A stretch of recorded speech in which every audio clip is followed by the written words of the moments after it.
Good morning बेटा। और connective tissue में हम बता रहे थे टाइप्स ऑफ कनेक्टिव टिश्यू। तो सबसे पहले हम बता रहे हैं about the types of connective tissue. Types of connective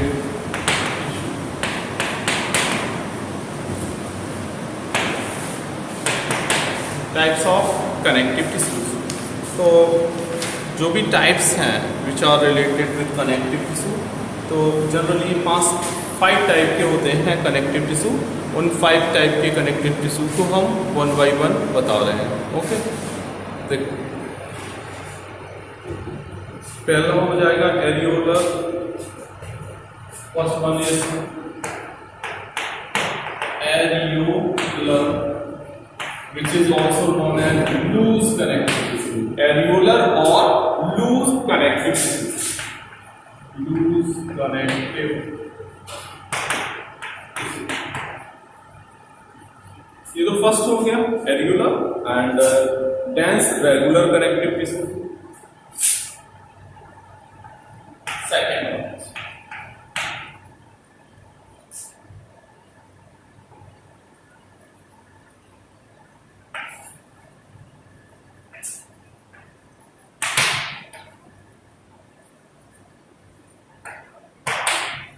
ठीक है, सेकंड नोट करो क्या बताया। Dense regular connective tissue adipose है, क्या हो जाएगा सी हो जाएगा एडिपोज टिश्यू।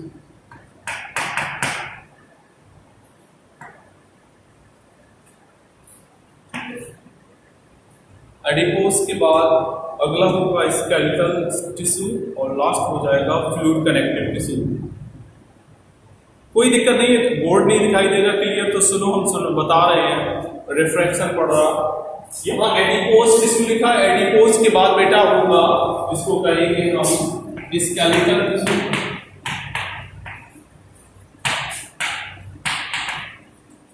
क्या हो जाएगा स्केलेटल टिश्यू एंड फाइनली हो जाएगा fluid connective tissue. Fifth one is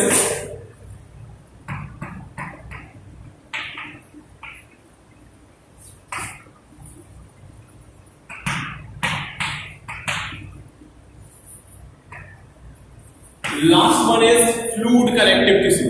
फिर से सुन लो, 5 टाइप के जो कनेक्टिव टिश्यू लिखवाए हैं। पहला हमने लिखवाया areolar which is also known as loose connective tissue. सुन लो, हम बोल रहे हैं 1 बाय 1 सुनो। हमने पहला कौन सा बताया, लूज कनेक्टिव टिश्यू जिसको एरियोलर टिश्यू भी बोलते हैं। Second one is dense regular connective tissue. Third one is adipose tissue. तीसरा क्या है, एडिपोज टिश्यू है। Fourth one is skeletal tissue and last one is which is the fifth one is fluid connective tissue. तो इतने 5 type के जो होंगे वो फ्लूइड कनेक्टिव टिश्यू होते हैं। हम आपको एक काम करेंगे, इसका जो नोट्स है वो भी प्रोवाइड कर देंगे, भेज देंगे, ठीक है। तो सबसे पहले समझो एरियोलर और लूज कनेक्टिव टिश्यू के बारे में हम बता रहे हैं। फर्स्ट वन इज एरियोलर और लूज कनेक्टिव टिश्यू, ये समझो। फर्स्ट वन इज एरियोलर और लूज कनेक्टिव टिश्यू। एरियोलर और लूज कनेक्टिव टिश्यू की बात करें तो सबसे पहले इसका नेचर समझो। नेचर देखें तो it is loose and cellular connective tissue. ये लूज होता है as well as cellular connective tissue है। और जितने भी टाइप के कनेक्टिव टिश्यू हैं उन टिश्यूज में ये सबसे ज्यादा पाया जाने वाला टिश्यू है, ठीक है। और इसमें इस कनेक्टिव टिश्यू में आवाज आ रही है आप, इस कनेक्टिव टिश्यू में लार्ज अमाउंट ऑफ मैट्रिक्स जो होता है, मैट्रिक्स लार्ज अमाउंट में प्रेजेंट होता है। और इसके मैट्रिक्स में 2 टाइप के फाइबर्स प्रेजेंट होते हैं और ये 2 टाइप के फाइबर्स हैं। फर्स्ट नोट करो, पहले फाइबर को बोलेंगे, पहले वाले फाइबर को नोट करो। पहला फाइबर बोला जाएगा व्हाइट कोलेजन फाइबर। क्या लिखोगे, व्हाइट कोलेजन फाइबर्स। और सेकंड लिखो yellow elastic fibres. white collagen fibers, second one yellow elastic fibers, और उसको नाम दे सकते हैं इलास्टिन। इलास्टिन की स्पेलिंग नोट करो, ELASTIN, इलास्टिन। ठीक है, तो ये तो इनका नेचर हो गया। नेचर के बाद हम पढ़ेंगे, इनका स्टडी करेंगे अकरेंस। अकरेंस का मतलब वेयर दे फाउंड, ये मिलते कहाँ है। तो ये जो एरियोलर और लूज कनेक्टिव टिश्यू जो है वो simplest and most widely distributed connective tissue, ये सबसे ज्यादा सिंपलेस्ट है और सबसे ज्यादा डिस्ट्रीब्यूटेड कनेक्टिव टिश्यू है। इसका काम होता है, ये पाया जाता है, it joins skin to muscles. Muscles जो होती हैं वो, अब आई बेटा आवाज, हेलो आवाज आ रही है? हेलो आवाज आ रही है? चलो ठीक है, अब सुनो, हम अकरेंस बता रहे थे। अकरेंस का मतलब वेयर द एरियोलर और loose connective tissue is found, तो बता रहे थे ये सिंपलेस्ट है and most widely distributed connective tissue, सबसे ज्यादा ये वाइडली डिस्ट्रीब्यूटेड कनेक्टिव टिश्यू है। ये ज्वाइन करती है, ये ज्वाइन करती है किसको? स्किन को मसल्स से। इसके साथ साथ फिल्स स्पेसेस इनसाइड ऑर्गन, जो ऑर्गन्स के अंदर स्पेसेस होते हैं उनको फिल करती है। And is found around muscles, और ये कहां पाई जाती है? मसल्स के चारों ओर प्रेजेंट होती है। बोन मैरो में भी ये प्रेजेंट होता है, ब्लड वेसल्स एंड नर्व्स में भी ये प्रेजेंट होता है, एरियोलर और लूज कनेक्टिव टिश्यू। बात करेंगे about the functions of areolar और लूज कनेक्टिव टिश्यू। अगर हम फंक्शंस की बात करें तो फंक्शंस इसका है, इसका काम है सपोर्ट करना। इट एक्ट्स एज सपोर्टिंग, क्या है? सपोर्टिंग एंड पैकिंग करना between organs lying in the body cavity. Body cavity के अंदर जो ऑर्गन्स होते हैं उनको सपोर्ट करना और उनकी पैकिंग करना। दूसरा काम है it helps in repair of tissues after an injury. अगर कोई चोट लगती है तो इंजरी के बाद जो टिश्यूज की जो रिपेयरिंग होती है उसमें हेल्प करना इनका काम होता है। नेक्स्ट इसका फंक्शन हो जाएगा, it also helps in combating foreign toxins. जो बाहर से अंदर एंटर होते हैं टॉक्सिन्स, उनको कॉम्बैट करना भी इनका एक काम है। इसके अलावा it fixes skin in underlying muscles, muscles के बीच में ये अंडरलाइन करते हैं, स्किन को फिक्स करते हैं। ये काम होता है एरियोलर कनेक्टिव टिश्यू का। लास्ट काम होता है, last function of areolar connective tissue is to provide rapid diffusion of oxygen, oxygen का रैपिड डिफ्यूजन करना and nutrients from blood vessels. कहां से करना? ब्लड वेसल्स से। तो it provides rapid diffusion of oxygen and nutrients from blood vessels. Blood vessels से nutrients का as well as oxygen का rapid diffusion takes place by this areolar और loose connective tissue. ये तो हो गया कौन सा? लूज और एरियोलर कनेक्टिव टिश्यू। ठीक है, अब सेकेंड टिश्यू की बात करेंगे कनेक्टिव की, which is known as dense regular connective tissue. कौन सा पढ़ेंगे हम? Dense regular connective tissue. तो ये जो डेंस रेगुलर टिश्यू है वो कैसा होता है? एक फाइब्रस कनेक्टिव टिश्यू है और ये कैरेक्टराइज्ड होता है by systematically and densed packed fibres and cells. इसमें क्या होता है? densely packed fibers and cells are present in dense regular connective tissue. This is the characteristic feature. आगे देखेंगे, dense regular connective tissue is the principal component of tendons and ligaments. Tendon and ligament ये दो जो होते हैं वो कहीं ना कहीं उनका जो चीफ कॉन्स्टिट्यूएंट है, कंपोनेंट है, वो क्या है? डेंस रेगुलर कनेक्टिव टिश्यू होता है। और अगर हम टेंडॉन्स पहले सबसे पहले डेंस कनेक्टिव टिश्यू में स्टडी करेंगे किसकी, टेंडॉन्स की। तो देखो डेंस रेगुलर कनेक्टिव टिश्यू में सबसे पहले बात कर रहे हैं हम टेंडॉन की, और टेंडॉन के बाद हम डिस्कस करेंगे about the second one is ligaments. क्या पढ़ेंगे, लिगामेंट्स। ठीक है, सबसे पहले आप स्टडी करेंगे, वॉइस इज नॉट क्लियर, अब सुनो, सुनाई दे रही होगी। टेंडॉन्स की बात करें तो टेंडॉन्स जो होते हैं, these are called like strong in elastic structures that joins skeletal muscles to bone। इनका काम क्या है, जो skeletal muscles हैं, skeletal muscles को ज्वाइन कराना, किससे, बोन से।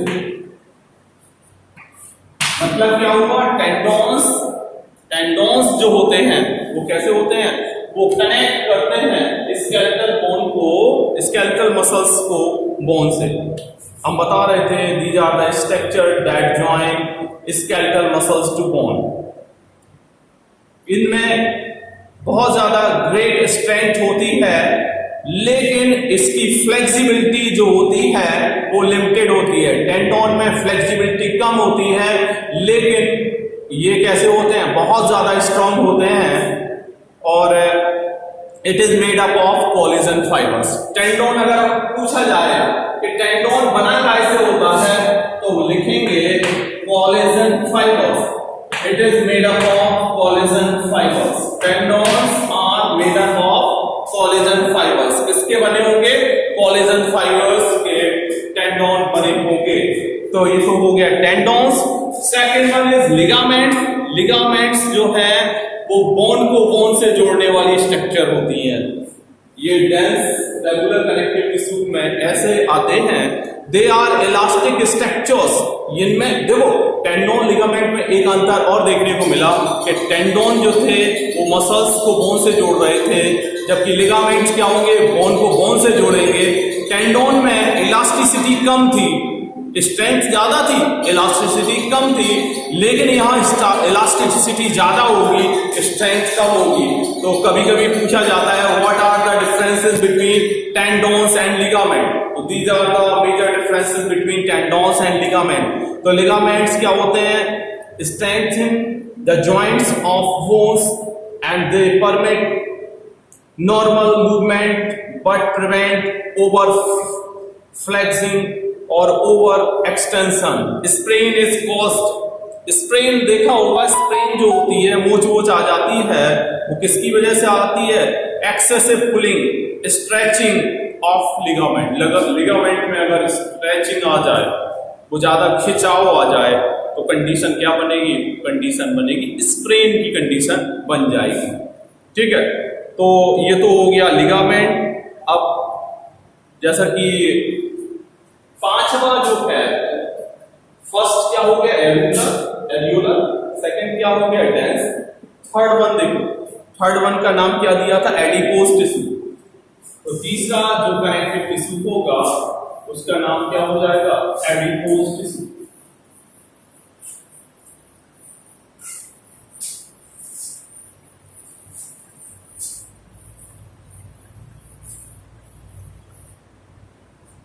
देखो थर्ड,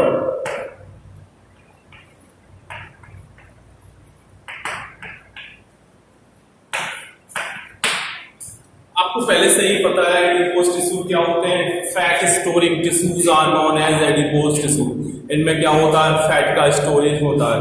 तो एडिपोज टिश्यू क्या होता है, it consist of large number of oval and rounded adipose cells. Adipose tissue कैसे बना होगा, एडिपोज सेल से बना होगा, और ये एडिपोज टिश्यू किससे कंसिस्ट होंगी, large number of oval and rounded adipose cell. Adipose tissue बना कैसे होगा, बहुत ज्यादा संख्या में होंगी, ओवल होंगी एंड राउंडेड जो एडिपोज सेल्स होंगी उनसे मिलके बना होगा। और इन सेल्स को हम कहेंगे एडिपोसाइट्स। देखो एडिपोसाइट्स, एडिपो मीन्स हो गया एडिपोस, साइट्स मीन्स होता है सेल्स, मतलब जो फैटी सेल्स हैं एडिपोस सेल्स का नाम हो गया एडिपोसाइट्स। उनको क्या बोलेंगे? एडिपोसाइट्स। तो ये एडिपोसाइट्स से बनी होंगी और इनके अंदर रहेगा फैट ग्लोब्यूल्स होंगे, वो डिपॉजिट रहेंगे या स्टोर्ड रहेंगे। इनके अंदर एडिपोज जो सेल्स होंगी उनके अंदर कंटेन होंगे सिंगल लार्ज फैट ड्रॉपलेट्स, जिसे कहेंगे वाइड एडिपोस टिश्यू, और सेवरल टिनी ड्रॉपलेट्स, बहुत सारी छोटी छोटी ड्रॉपलेट्स होंगी जिसको ब्राउन एडिपोस टिश्यू कहेंगे।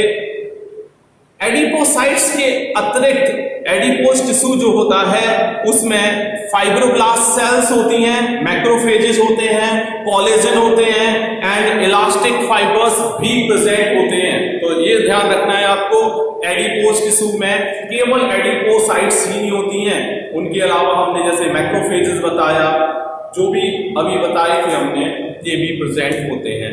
तो ये तो बात हो गई अबाउट द एडिपोस टिश्यू की। लेकिन बात समझो, इनका काम क्या है? Storage of fat. तो अब फैट में आप जानते हो इनका काम एक और हो सकता है, अगर फैट का डिपोजिशन है, जब जरूरत पड़ती है और बॉडी को रिक्वायर जो एनर्जी है, फूड नहीं मिल पाता है, तो उसकी जगह क्या होगा? जो स्टोर्ड फैट होता है उससे एनर्जी प्रोवाइड होती है। तो हम कह सकते हैं it is stored fats and release it for energy production. जो फैट का डिपोजिशन होता है उसका काम क्या है? आगे चल के वो कहीं ना कहीं एनर्जी का प्रोडक्शन करेगा, जब भी जरूरत होती है। किसकी? जब भी जरूरत होती है एनर्जी की। तो वो फैट सेल्स हैं, उनके अंदर जो एडिपोसाइट्स के अंदर फैट स्टोरेज होता है उसका इस्तेमाल किया जाता है for the production of energy. Functions की बात करें, एडिपोसाइट्स या एडिपोस टिश्यू का जो फंक्शन है, ये एक्ट करता है as food reservoir while storing fat. जो फैट रिजर्वायर है उसका काम करता है, स्टोर करता है फैट को, और ये टिश्यू प्रेजेंट होता है below the skin between internal organs and in the yellow bone marrow. Internal body organs के साथ साथ ये येलो बोन मैरो में भी प्रेजेंट होता है। इसके अलावा एडिपोस टिश्यू जो होता है वो काम करता है एक इंसुलेटर का, और इंसुलेटर होने की वजह से बॉडी के अंदर जो गर्मी होती है, सर्दी होती है, उसका जो इफेक्ट होता है, ये थर्मो रेगुलेटर हो सकते हैं। क्या? बॉडी टेम्परेचर को ये रेगुलेट करने का भी काम करता है। Animals living in cold climates have a lot of this tissue to protect them from cold. जो सर्दी, जो जहाँ एक्सट्रीम विंटर होती है, सर्दी होती है, कोल्ड होती है, तो वहाँ के एनिमल्स के अंदर एडिपोस टिश्यू बहुत ज्यादा प्रेजेंट होता है, जो उन्हें बचाता है कोल्ड से। एक्सट्रीम कोल्ड से बचने के लिए उनके अंदर क्या होता है? उनके अंदर fat tissue that is adipose tissue present होता है। अब बात करेंगे अगले वाला tissue which is known as skeletal tissue. कौन सा पढ़ा? डी। ये सी हो गया, सब डी पढ़ो, स्केलेटल टिश्यू।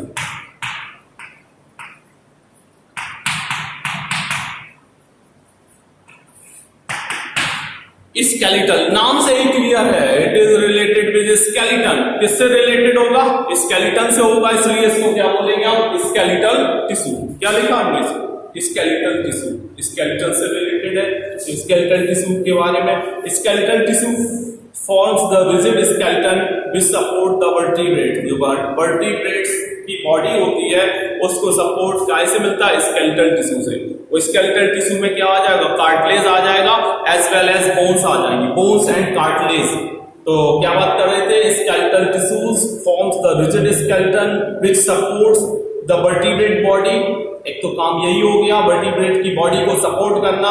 इसके अलावा हेल्थ एंड लोकोमोशन, लोकोमोशन में हेल्प करना, and provides protection to many vital organ. जो बॉडी के अंदर लाइफ सपोर्ट ऑर्गन्स होते हैं उनको भी सपोर्ट करना, उन्हें प्रोटेक्ट करना। Actually they protect the vital organ.